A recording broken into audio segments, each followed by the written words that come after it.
दर्पण news. हुपरीत किरकोळ कारणावरून तुंबड हाणामारी। हुपरी शहरामध्ये दहशतीचे वातावरण।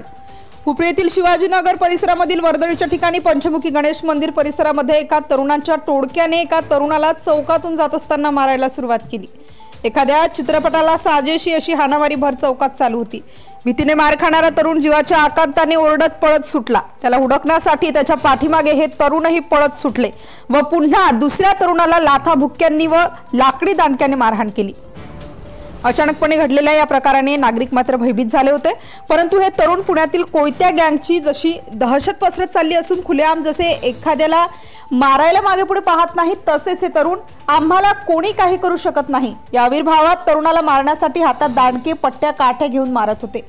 या मोकाट बेलगाम तरुणांना हुपरी पोलीस आवर घालणार का, की गांभीर्याने हे प्रकरण न घेता फक्त साधी दखल देणार का, असा सवाल नागरिकांनी उपस्थित केलाय। सदर मार खाणारा हा तरुण गावातील असून पूर्ववैमनस्यातून किंवा इतर काही कारणास्तव या तरुणाला मारण्यासाठी संशयित तरुण टोळक्याने तरुणाला भर चौकात शिवीगाळ करत हातातील दांडक्याने व पट्ट्यांनी मारहाण करण्यास सुरुवात केली।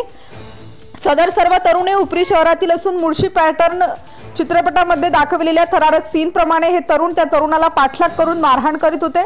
दरम्यान सदर घटनेची नोंद अद्याप झालेली नाही। गंभीर मारामारी होऊन सुद्धा परस्पर मिटवण्याचा खेळ रात्री उशिरापर्यंत दोन्ही गटांच्या म्होरक्याकडून चालू होता।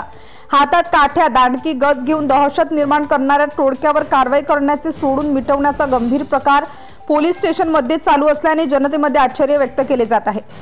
पोलिसांनी यांना आवर घालण्याची गरज असताना मिटवामिटवीचा प्रकार हा गंभीर आहे। पोलिसांच्या या भूमिकेमुळेच कायदा व सुव्यवस्थेचा प्रश्न ऐरणीवर येत आहे। इतर प्रकरणात सोमोटे गुन्हा दाखल करणारे पोलीस मात्र या प्रकरणात मात्र बघ्याची भूमिका घेताना दिसत आहेत। त्यामुळे आता नागरिकांनी अशा प्रवृत्तींना थारा न देता या गोष्टींना विरोध करण्यासाठी पोलीस प्रशासनाला जाब विचारून गुन्हा दाखल करण्यास भाग पाडले पाहिजे। नाहीतर हम है यहाँ के बादशाह असं म्हणणाऱ्या प्रवृत्तींच्या लोकांना अभय मिळाल्याशिवाय राहणार नाही। वरिष्ठांनी याबाबतची दखल घेऊन कारवाई करण्याचे धाडस दाखवणे गरजेचे आहे। पुढील सविस्तर भाग सोमवारी। भ्रष्टाचार संबंधी काही माहिती असल्यास अगर लाच मागणाऱ्या लोकसेवकाबद्दल तक्रार असल्यास लाचलुचपत प्रतिबंधक विभागाशी संपर्क साधावा। श्री सरदार नाळे लाचलुचपत प्रतिबंधक विभाग कोल्हापूर। पोलीस उप अधीक्षक संपर्क क्रमांक 96 73 50 65 55। कार्यालयाचा पत्ता पोलीस उप अधीक्षक anti corruption bureau Kolhapur 96 73 50 65 55 78 75 33 33 33।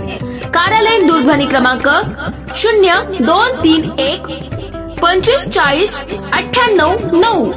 WhatsApp क्रमांक 78 75 33 33 33।